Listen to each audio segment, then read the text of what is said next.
and welcome in to another episode of Heat of the Moment. My name is Micah. I am joined, as always, by my fellow host and friend, Lino. Today, we're going to be recapping an exciting week of Heat basketball and, of course, updating you on a ongoing saga that is the Jimmy Butler trade rumors. I would say the biggest piece of news that's happened since we last talked to you guys is Jimmy returned from his suspension. So, Lino, I want to open with that. Leading up to that Denver game, did you think he was actually going to play? And then what did you think of him being out there against the Nuggets? Yeah, I think leading up to it, just given the fact that we didn't hear anything, it sounded like it was going to be business as usual, that this guy was going to play because he's contractually obligated to, and he probably doesn't want to lose any more money. It definitely doesn't sound or feel like we came to some kind of solution, despite the brief brevity and comic relief we got from Kevin Love throughout this whole process.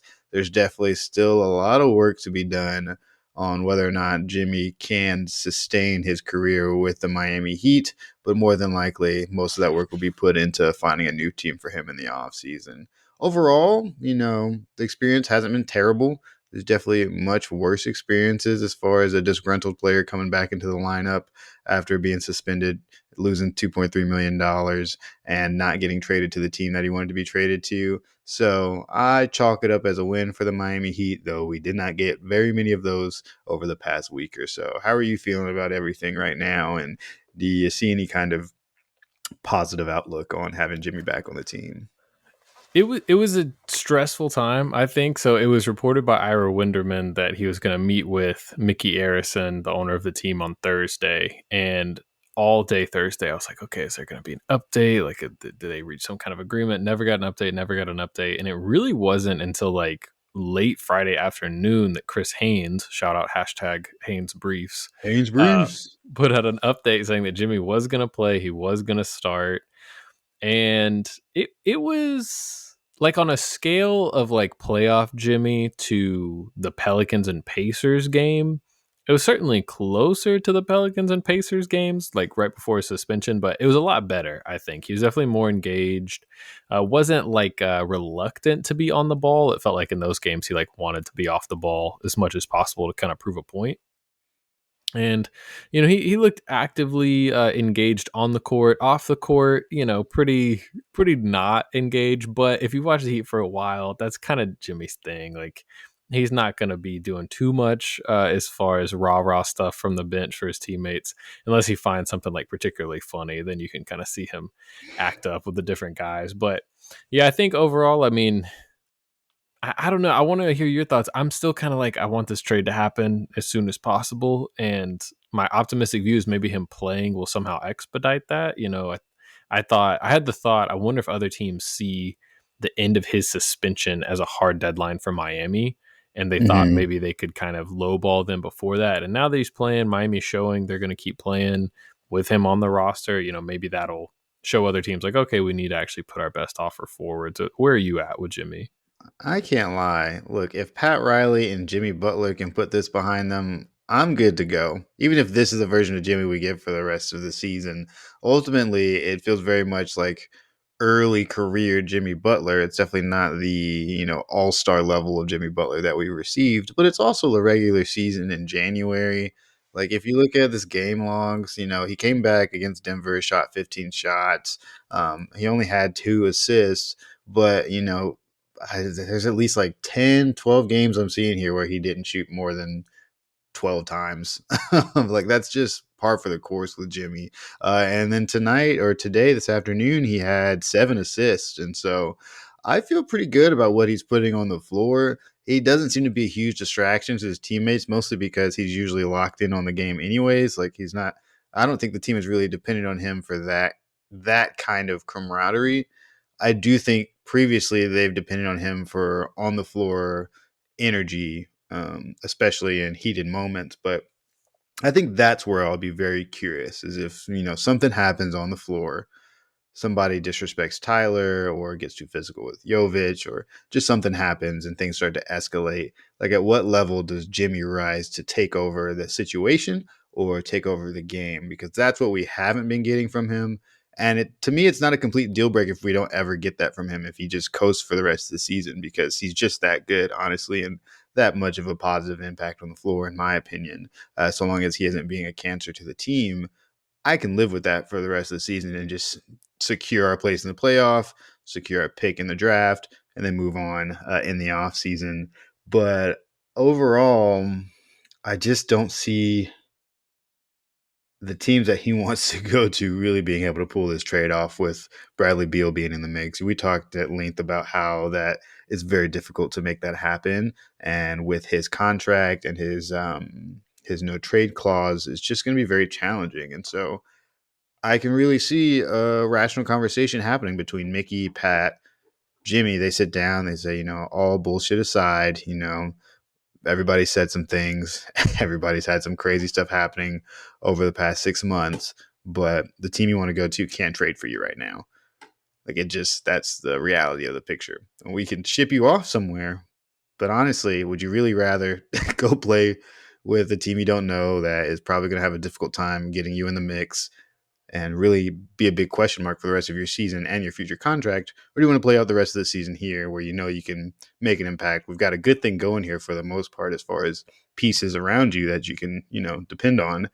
And why don't we just see what happens? I could see that conversation going decently, at least to where we get a tolerable Jimmy Butler, which I think is what we saw in Denver. I think we saw a little bit more of an engaged Jimmy Butler today in San Antonio. And if it continues in that trajectory, then I feel pretty good about things right now. But from your tone of voice, I feel like you're not as optimistic about keeping him around. Yeah, so as any Heat fans that were on social media know, the night of the Denver game, his agent puts out a Michael Jordan press-esque press release saying, I'm back, 22 from the Jimmy Butler, announcing Jimmy's return. And Jimmy wears the 45 Chicago Bulls jersey to the game, which is famous for what Michael had to wear when he came back from retirement because they had already retired 23. Regardless, I thought that was like the most positive energy we've gotten from Jimmy since like November, probably. I was like, okay, he's posting memes, like he's playing it up. This is Yeah. fun. Like I'm at that point, I'm thinking, oh, this meeting went really well. Like this is about to be great. The game happens, like you were saying. I don't know it was like a 65% Jimmy game. Like Yeah. Very nothing. much like a role player, Jimmy. Like, I'm sitting, I'm playing defense, Yeah, putting up shots, but yeah. and so then after the game, the post get well, we got destroyed. We should probably note that Denver is just the most difficult matchup I think for Miami in the entire league. That Jokic Murray pick and roll is just it's unstoppable for everyone, but for whatever reason, especially Miami struggles with it. But that aside, is a tough loss. After the game, Jimmy's being interviewed and essentially he's in a better mindset, it seems like, than he was on that infamous press conference, but he still was very much alluding to the fact he didn't want to be there. When he was asked directly, do you want to be there here, can this be reconciled, he said no comment. He made it clear, like you mentioned, he has no issues with any of his teammates or anything like that, which is important. But the vibe to me was still very much like, hey, I'm just here so I don't get fined. I hope they can move me as soon as possible. Shams Charania reported as much on ESPN, saying in the meeting with Mickey Arison that Jimmy kind of doubled down that he wanted to get traded. I'm hoping he can at least work as a partner with the team to try and get traded. I feel like that's what this new phase is, where he's like, yeah, I'm out here, I'm playing, hope y'all can move me. Like, I'm not trying to be as toxic of an asset. And I feel like the points you made about them having a rational conversation, him playing out this season, make a lot of sense, but I also feel like that's the conversations that they had before this season. And I think the whole time they've made sense. Like, you're with your family, you're in a fun city to be in, you're on a decent team. If we can't find a trade, just keep playing. And my fear is Jimmy, like you were saying, he'll be tolerable, or he'll tolerate this situation for like a few games. And then if there's no trade, I feel like we might sink back into something worse. It seems like that's kind of been the pattern. So that's my fear with it. And for that reason, like I've said this whole time, the sooner this happens, I feel like it's better for everyone. But as you Mm. highlighted, as we keep highlighting, it's difficult for it to happen because Jimmy seems very determined to go to Phoenix, and there's Yeah. just not a lot of And I will avenues for that. say, it was my understanding that what Shams was reporting on the conversation was with Mickey was and I may be incorrect in this, but I thought I saw online that that was a conversation that happened while the team was away on the road trip. And because I feel like that's when the Shams report released then, and that he had another meeting scheduled with him face to face with Pat Riley. That was this past Friday, I think, or something like that. And I don't know if we ever really heard how that meeting went. He just showed up and played that night, and then everything from there. But you're right. I think, there's still a very good chance he feels like they're not taking his trade request seriously enough. February 2nd comes around and he decides to, you know, hit the nuclear button on this whole situation to just get a one last ditch effort to get out of here before the trade deadline. But I think I think there had to be, and he alludes to some truth coming out eventually, but I feel like there had to be something that happened that made him like accelerate the process beyond what both sides were expecting. Like either something happened that he wasn't expecting throughout this season, or something happened with the team that he was like, I got to get out of here actually way sooner if what I want to happen is going to happen. Maybe he just kind of looked at the market and was like, in the free agency it's going to be much more difficult for me to find a contract if I can't get traded. Who knows? But yeah, we feel good that he's back to a certain degree, but it does not feel great just yet. Yeah, I think that's a good way to put it. And we'll keep talking about it, I'm sure, as all this unfolds. But today, early in the first quarter against San Antonio, is who we played today. Tyler was being face guarded by Steph Castle and like just could not get to the ball. And so Jimmy was like pretty high usage in that first quarter, running a lot of actions and stuff. And because of where we're at as a team, I found that as a fan, like kind of frustrating, because I was like, it's cool Jimmy's back. He helps the team. We need to make the playoffs because of that whole draft pick situation. But I'm also like, anything we, quote unquote, figure out with Jimmy on this team almost feels like a waste of time. And that's being pretty uh conclusive on something that doesn't have to be. But I don't know. I guess I'm just so tired of the entire situation. I'm like, man, like that's cool. They're figuring out how to run these actions with like Jimmy, with the two bigs out there. Like we'll talk about later. But I'm like, should we just put Haywood out there? Like, should we just get used to who's actually going to be around? Like, I Yeah, don't know. I It's I just, get that.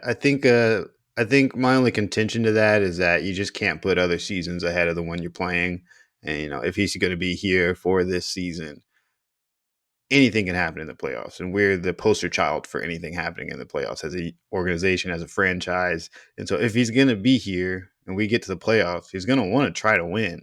And so us figuring this stuff out probably does not help anything next season, but we're just not at next season yet. And to a certain degree, we can try to put ourselves in a situation that's better for next season, but at this point in time, it's just no good given how many question marks there is around what this roster is going to look like and whether or not Jimmy Butler is going to be there. And that's such a massive what if. All we can do, and I feel like all Spo and the coaching staff can do, is, take this team as it is in front of us and win as many games as possible. So it doesn't feel great, but it is nice that we won a game and we won it pretty handedly and got to see some fun stuff in the meanwhile. And it does allow us to do some really cool things, having Jimmy fill that gap. Like Tyler and Bam can come off the court at the same time because Jimmy's around. Jimmy's not gonna, lead a 20-point, you know, run on another team, but he's not gonna, let the wheels fall off. And so we can get guys rested. We can try different combinations and have a little bit of safety guard while those guys develop even further. So, people like Haywood Highsmith, Jaime Jaquez Jr., their minutes are going to suffer, and it would be nice to have them ready to go for next season. But ultimately, we're just not there yet. And honestly, the development that's going to happen would probably be somewhat minimal as far as what their ceiling is as players. So I don't know that the cost benefit analysis goes that deep with those kind of guys. yeah, no, that's definitely fair. I almost wish, like in a perfect world, Jimmy would have like blown all this up a little closer to the trade deadline, and the 7-game suspension could have just gone to the trade deadline. Because yeah, Mm-hmm. after February 6th passes, then I think the entire roster will be able to be like, all right, this is it. Like, I guess at some point Jimmy could just get sent home, but this is who we got. We can all kind of hunker down and make this work. And I'm sure as time goes on, everyone will get kind of more comfortable with being uncomfortable in this situation. Yeah. Essentially, Spo keeps using the word complexity, keeps saying, "Oh, it's a complex Mhm. situation, working within complexities." And I do believe that. And I think as long as Jimmy stays at this level of engaged that we're talking about, everyone will get more and more comfortable with it. The roles will kind of show themselves and where they're supposed to be. So I think even as a fan, like I'm talking through it, it's a transition period as well. Cause it's like, okay, we kind of got used to Jimmy not being there. Now we're trying to get used to him being back in kind of this new form where we're adjusting to exactly what level of energy and effort we're going to get from Jimmy. But before we kind of get to today, which was our second game against with Jimmy back against San Antonio, I didn't want to skip over the end of the road trip. He had 3 games at the end of the road trip since we last potted. It was a win at Portland, always fun to beat Joe Cronin after the whole Dame saga, and then 2 pretty rough losses to the LA teams, the Lakers and the Clippers. Both of which, if you're a Heat fan, were especially rough because those things were ending at like midnight plus Eastern time. So Oh, if buddy. you stayed up for those second halves, that was rough. Lino, in any of the West Coast games and maybe the road trip overall, was there anything that stood out to you, whether it positive or negative, about a trend you saw in the team? I loved what I saw from Tyler Hero, man. I think for an all-star campaign, this is a great road trip for him and his individual performance. What he had like 30-point games in a row. A couple of those were like 32 or 34-point games, just really dominant on the offensive side.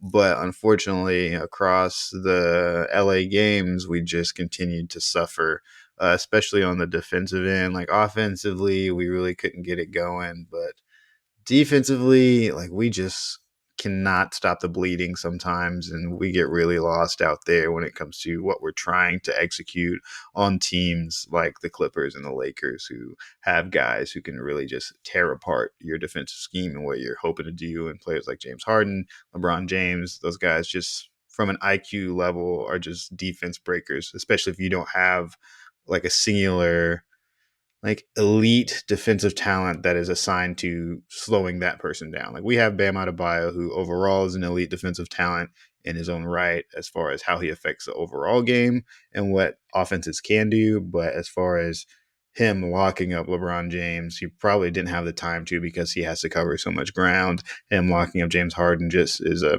nonsensical sentence. Like that just doesn't make sense. Even if he could do it or would do it, it would leave way too many other things open and available for the team. So that was kind of a struggle there. And it was unfortunate because, at least in that Clippers game, we did have a sizable lead that we gave away once again. And then the wheels just completely fell off. But it was nice to see us beat the Portland Trailblazers, which is not exactly something to hang a banner over, but always good to have some vengeance there. And I hope they feel good losing to the Dame package. But overall, a very disappointing road trip, and I am looking forward to not having to do that again. Yeah, Heat fans, Eastern time. I think the latest, no, let's see, Central time. The latest start time we have left on the season, unless they change something, is like 7:30. So that is really nice. No more of these 9 o'clock, 9:30 Central time tips, or 10 o'clock Eastern time for any of our Heat fans in the Southern Florida area. Yeah, for me, I think the defense was definitely inconsistent, and the offense might have been equally as worrying towards the end of this Mhm. road trip. Lots of turnovers. That was really tough. And a lot of that comes from Tyler being the absolute focal point of the offense. He had his games with high turnover rates, but it was also teams blitzing him, getting the ball out of his hands, and then you had guys just not used to being in that high of a usage role, turning the ball over a lot. We've talked a Yeah. lot about Jovic. He makes some incredible passes, but also has some rough turnovers from time to time. And like you were referring to earlier, that is a nice thing about having Jimmy back. Not only is Jimmy a high level creator, but he is one of the lowest turnover stars of this entire generation. He is just incredibly good at taking care of the basketball. And so that's another really good benefit of having him in the fold. Even if it's, not super high usage Jimmy, those reps where he has the ball in his hands, you can be pretty confident a decent shot is going to come out of that. And that's as much as you could ask for. That brings us to a couple wins, or well, a couple home games, one win, one loss. We talked a little bit about the Denver game. I don't know if you had any thoughts on that, but if you do, definitely give us those. And if What is not, their problem? yeah, Why are they like that with us? they They treat us like we beat them in the finals, which is Yeah, not what like, happened. dude, give it a break. Like, you guys got the championship. You've beaten us every time in Miami since 2018. Like, just we're having a hard time here. We're working through this messy relationship. And what? Jamal Murray had what, like 40 something points? He was Like, you don't have to unbelievable. do that. You were terrible that last season and earlier this season. Do that one more time for us. Like, Yeah, we gave you a and, ring. Like, show some and respect. right, and Gordon, Jokic, and Murray were all questionable coming into the game, and they all played. They all showed up, dude. They hate us for some reason, and I will never understand why.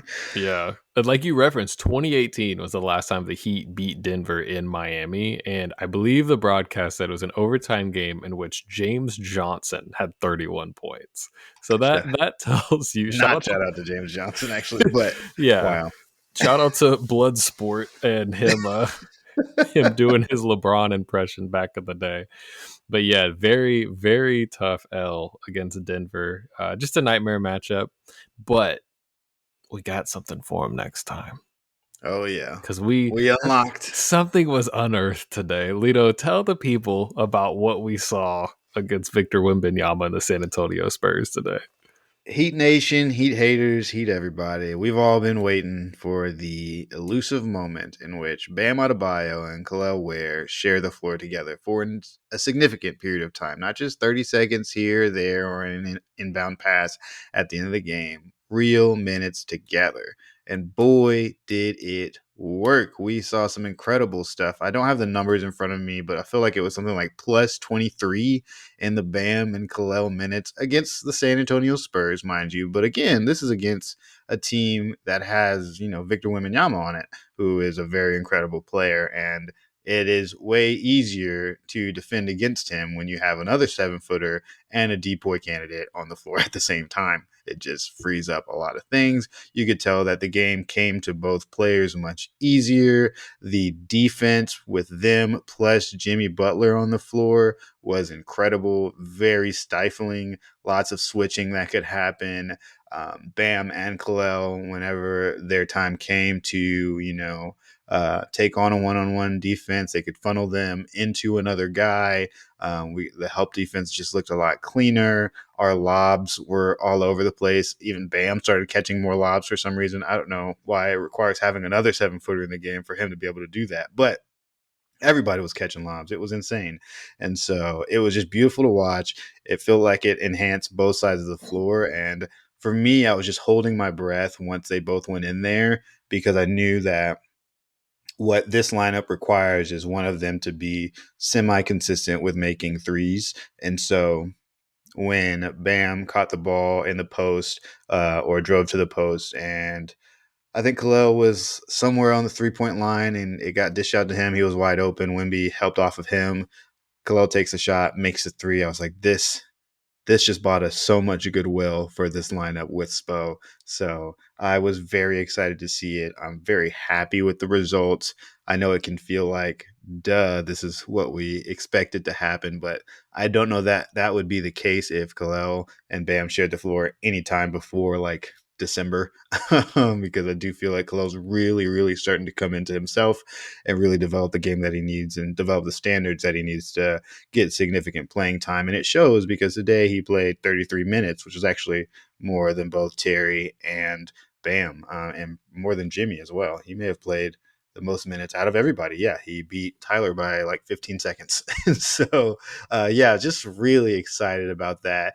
Really loved the matchup against Wemby. Obviously, Khalil is nowhere near the player that Wemby is, but him getting that kind of reps in on tape and on TV is going to be important for his identity and, his confidence moving forward. So overall, very positive experience.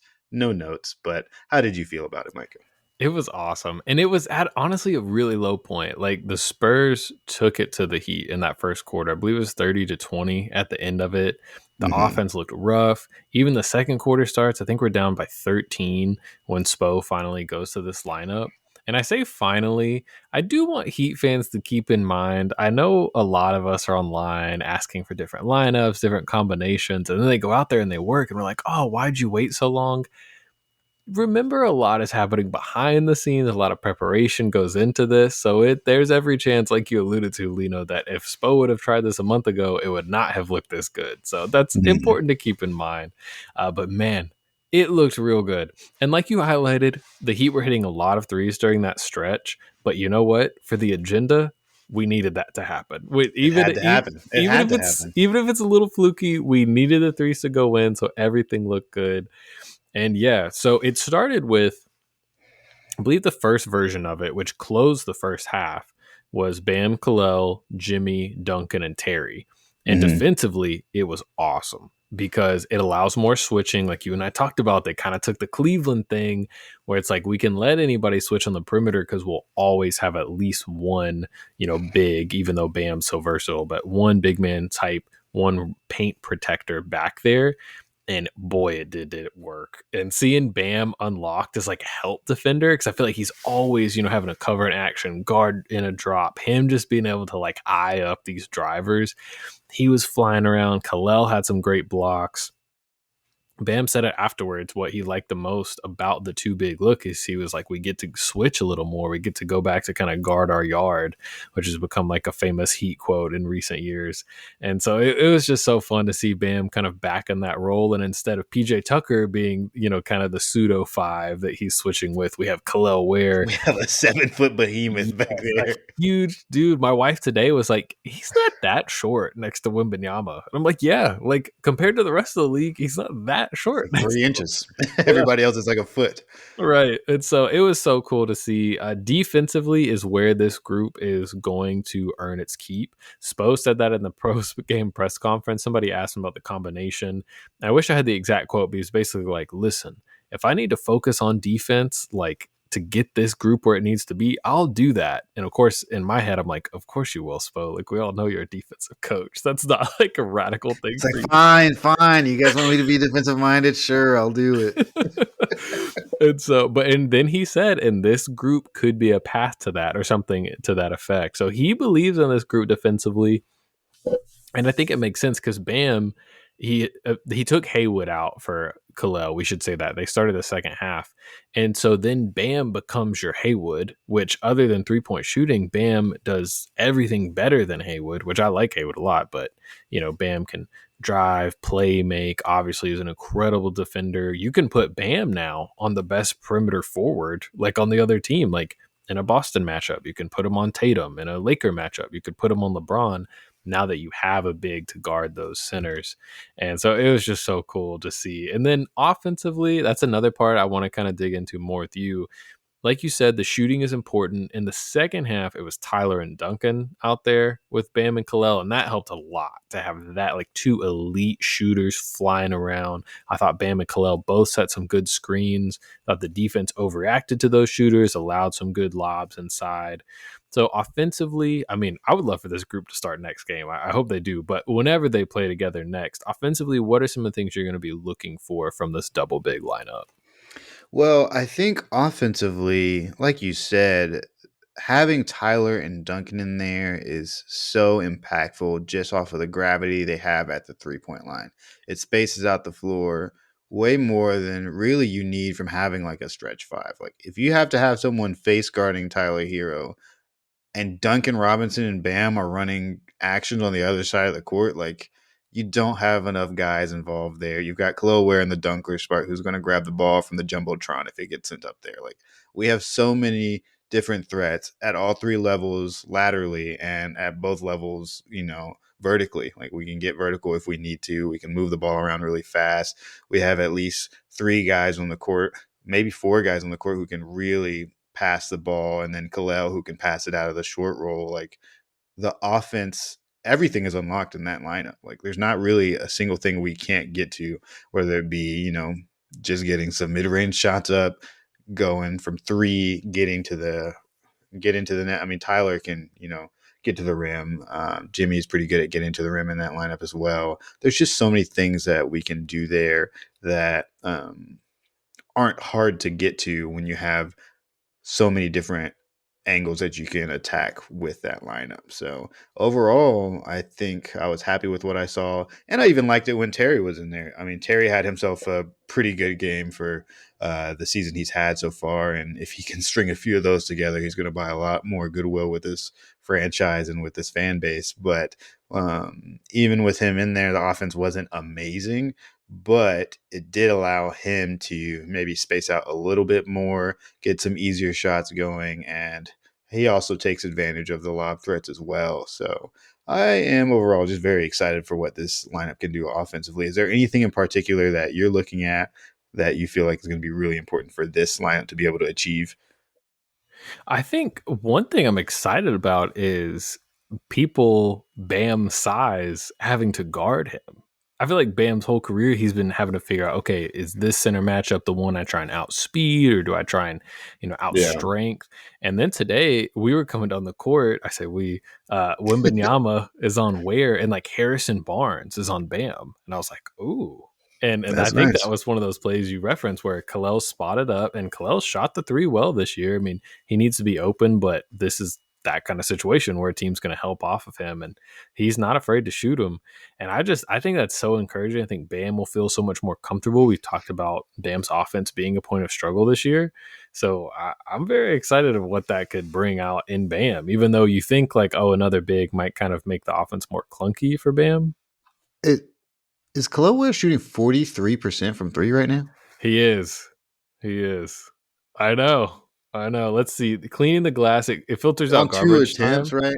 But It's yeah, he's 11 of 24 from 3 in non-garbage time. So, small volume, but they are going in, and we're about to get more volume hopefully, or at least a bigger yeah, he's sample only been size. playing what 15, 20 minutes a game. I mean, if you extrapolate that per possession or per 36 or something like that, it probably looks pretty good. Yeah. Um, yeah, that's crazy. And you're right. What I will say, actually, you did remind me of kind of a concern I do have is Wimby is a very unique version of a large big. He's Mhm. not exactly super strong. And so I'd be curious to see how disruptive it is for them to. I would have loved to see how that happened with Jokic. I don't think it changes that game for us at all, just because that team is just way better than ours, unfortunately. But I would have loved to see what they did or how Jokic handles having Bam and Kalel on the floor together and what that would have looked like. Or Yeah. bigs of his size and, that kind of stature. Because Kalel was able to kind of bang with Wimby a little bit because they're the same stature. Mhm. They're not much stronger than each other. But, some of those stronger bigs down there that may require Bam's attention while Kalel still continues to work on his strength and things of that nature. I'm curious as to how that would play out. Yeah, I'm curious too, especially I was thinking on the defensive end. Of course, I'm jumping 20 steps ahead now that one good thing has happened. But I think it'll be interesting to see of Kalel and Bam who Spo is putting on the other team's center more often. Hmm. Today it was like you were saying, it was Kalel on Wimby more, but I wonder in certain matchups if there's an obvious non-shooter on the other team, if they try and let Kalel be in that role that Jaren Jackson Jr., Giannis, different guys have Hmm. made a roamer who can come in and just block shots. He doesn't have to worry about helping off of whoever that player might be. And so that's something that's also really exciting because that could open up Dude, a that whole lot Milwaukee of stuff. matchup is going to be so interesting. That's exactly where I was going. Giannis and Brook Lopez, that's the exact litmus test that I want to see. Yep. And if I had to guess, I think that will be a game Spo definitely wants to start this group. And for that reason, I could see him starting them against Portland because, again, Portland's a beatable team anyway. But yeah, because to me, you want Bam on Giannis as much as possible. We've seen that in the playoffs be very effective. But now you actually have someone you can put on Brook and feel okay. Brook Lopez, he could still mash Kalel under the basket, but those aren't going to be super efficient shots. And Kalel, I think, will feel comfortable going out to the perimeter with him. Kalel's got decent mobility. So, yeah, I'm very excited about the prospect of that. It does. One interesting thing about this lineup, though, is it does put more defensive pressure on Jimmy. He's Mhm. basically going to have to guard the best guard on the other team in this alignment. So, like in this situation, I think he would have to be on Dame, which, Yeah. that's, I mean, if Jimmy's cool with that, that's great. We'll see how long that lasts. And if, it comes down to it, maybe Haywood subs pretty early and then Jimmy runs the second unit. So Haywood can spend some time on the team's best guard. But it definitely does put more pressure on Jimmy to deal with that. But I think, like we talked about, you have to have the two shooters and Tyler and Yeah. Duncan out there and just hope in most games they'll have matchups you feel decent, about. They're both definitely Because improved defenders. and that's the good part too is that Tyler's gotten so good that putting those two in a couple years ago or putting some facsimile of this together in previous seasons when Tyler hasn't been as good as he is tough because offensively it just got really ugly when Tyler just could not get it going. But Tyler's been so consistent this season that the defense has to focus on him. And when you have to focus on him, and there's, an all star in Jimmy Butler and a really incredible player in Bam who may honestly be able to get things going a lot easier as his workload on the floor may lessen with having both Jimmy and Khalil on the floor at the same time. That just, I think it's a lot easier to do all this because Tyler has so much gravity right now. Like as we get into this back half of the season where we're facing opponents that have, the scouting report updated and they're, face guarding, double teaming Tyler Hero, everything else changes for us as an offense because we didn't really have that gravity at any point in time from any player. Like Jimmy Butler wasn't a guy that was getting double teams. Like because everybody knows Jimmy's looking for other people to get open. And so, like, Duncan Robinson was the closest thing we had to any kind of offensive gravity. And even he sometimes really struggled with consistency. So, this version of Tyler, plus having this kind of front court there, could be very special. We'll see what happens.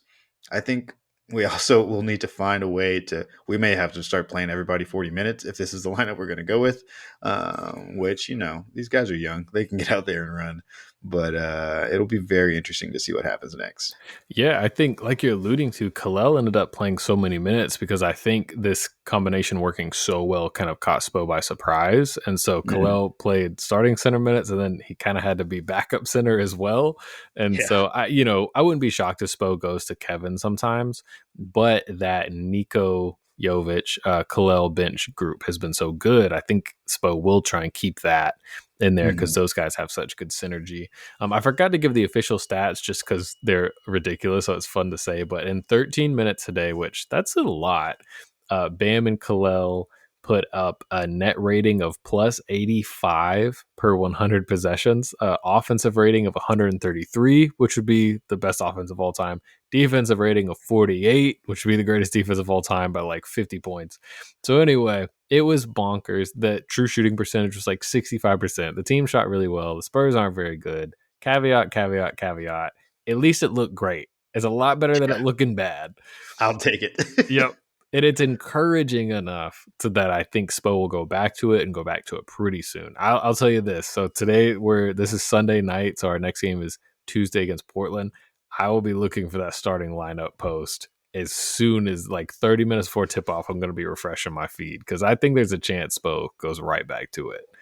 I'm curious if he goes right back to it because I'm wondering if maybe he I also do, and I texted you this earlier. That I was like, I feel kind of bad because I feel like I can tell Spo was trying to save this for the playoffs or when we really, really needed it. And I think he hates that we need it here in January and not in like March or Yeah. May or something like that, where he could really like. I think he wanted to try to get through the season without having to go there until the very end, just to have something else to go to. Now this definitely feels like the last straw in the bag of tricks for us, and I'm glad it's working, and that's awesome. But as the league adjusts, it just becomes harder to figure other stuff out.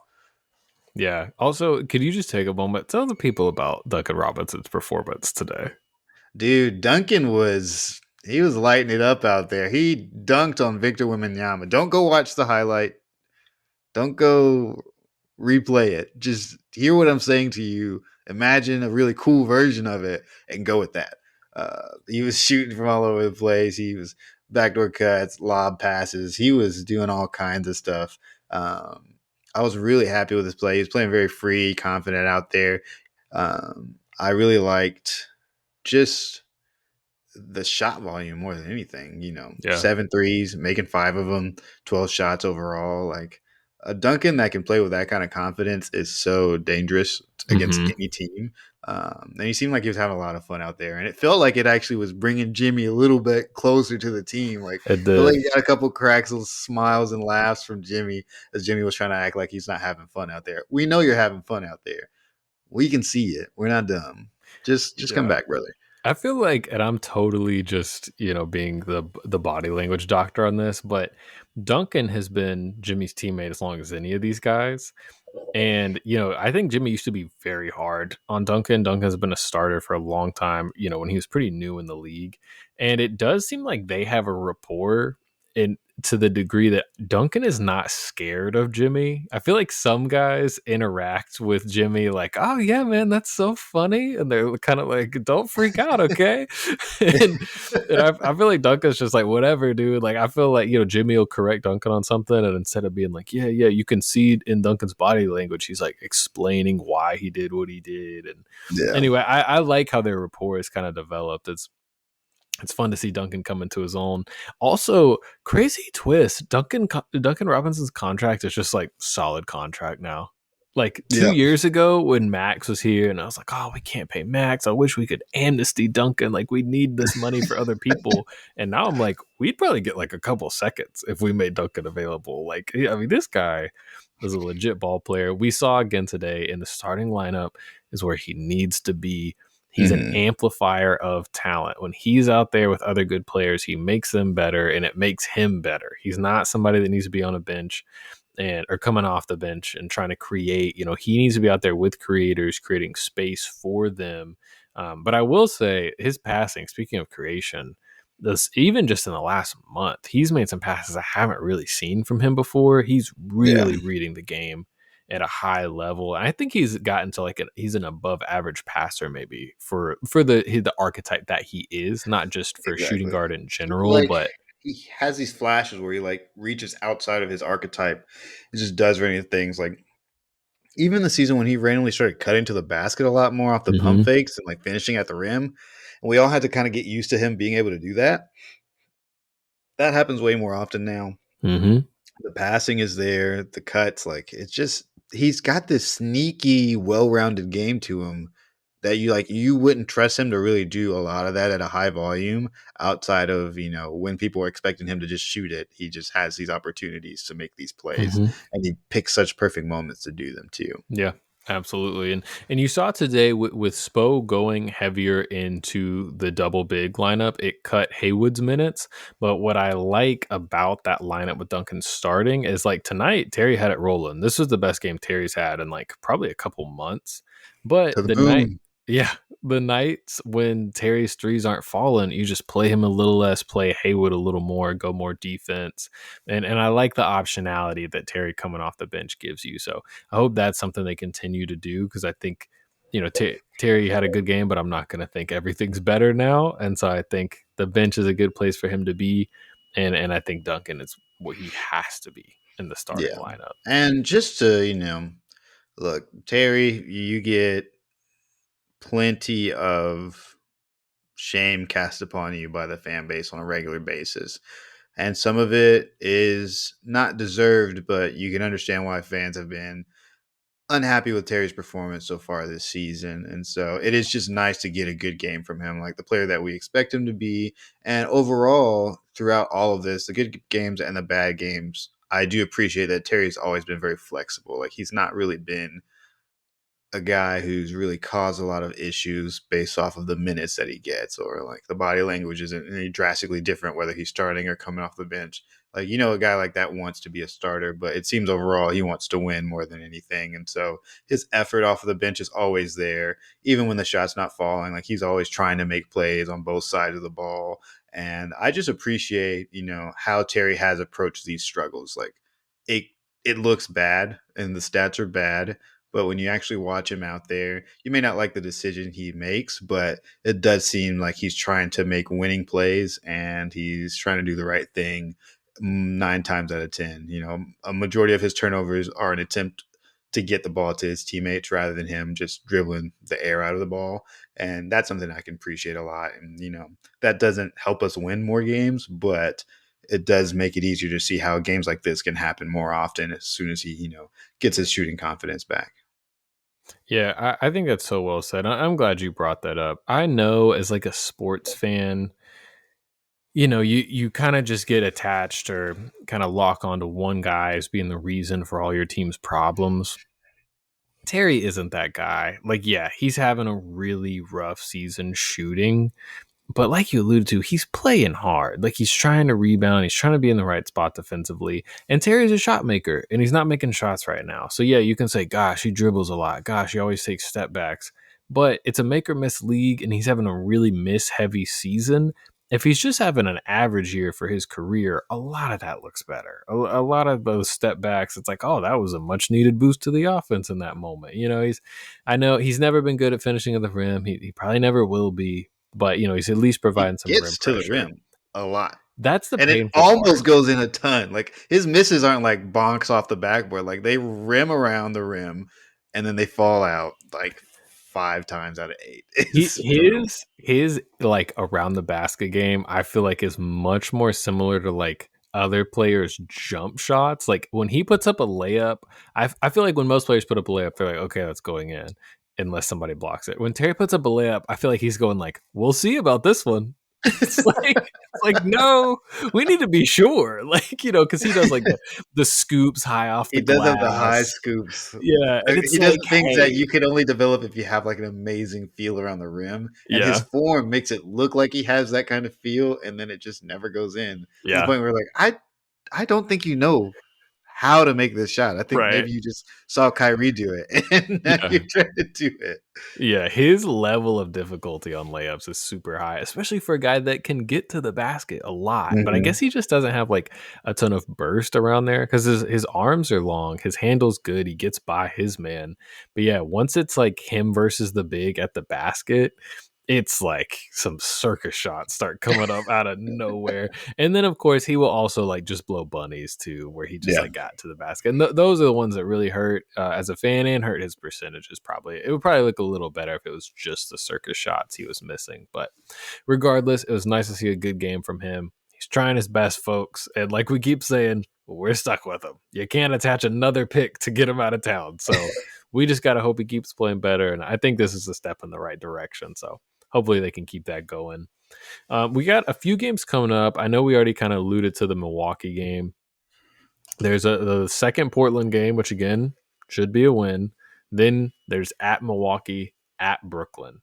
Brooklyn has traded away almost all their good players. They're still trying to trade away Cam Johnson, and they have been bottoming out over the last 2 weeks. They're like 29th or 30th in net rating. So I feel comfortable about the Brooklyn and Portland matchups.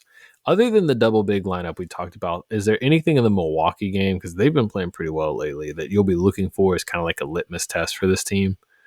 That's the main thing, honestly. Just looking at how that goes. It'll be nice to play another good team on the East Coast and just see what that's like and how we field against our conference competitors here. It would be really nice to go 3-0 right now. Like Yeah.